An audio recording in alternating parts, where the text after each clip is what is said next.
So obviously FDL also includes Quadratus Plantae. We had, for those of you who went to the state conference, there's a couple of, it might be a physio or it might be a sports scientist, was doing testing on the relative strength of some of these muscles. So, you know, FHB and FDL, but more so Quadratus Plantae function, like, you know, does that affect things?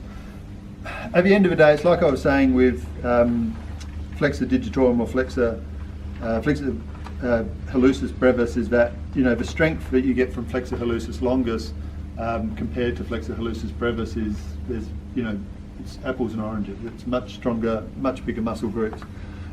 So while testing this is, you know, it's interesting, and you've got to stick these fine wire electrodes into your foot to try and find it under ultrasound, how much it's really going to affect your gait, or whether people with you know, whether people with claw toes and people with bunions have weaker FDLs.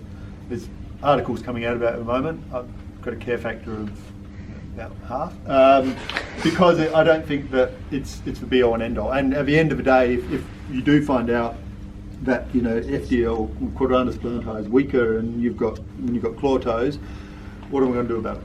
Like, am I going to give you a specific exercise program where I'll stick a wire into your foot and say, let's pump it up so you've got this monster Quadratus Plantae, and off you go? You know, it's interesting in the same way that, you know, Wolf study and Lundgren study is interesting to know that there's 5 degrees of motion between my navicular and cuboid, but is it going to change what I'm going to do clinically?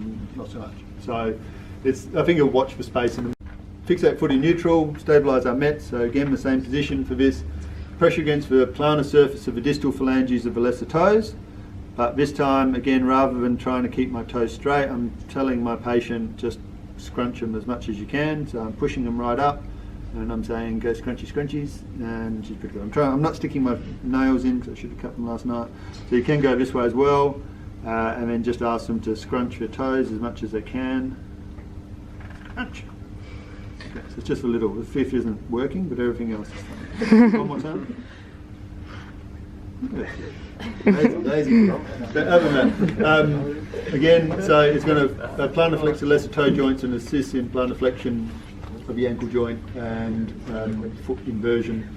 So it is, but mainly we're wanting those toes to flex. So all the toe joint should be flexing in this case. And weakness will lead to hyperextension of the distal phalanges, decreased ability to invert foot, plantar flex ankle, and increased pronation in stance as well. So, but we're again starting it in a position, so we're starting in that neutral position, putting it into that dorsiflex position, and then asking our patient to just scrunch as much as they can. And part of this is going to be, when you're assessing, is the person weak, or is it a case that they are finding difficulty to recruit the muscle? So for some of us, it is going to be harder to work out how to do that. FDB,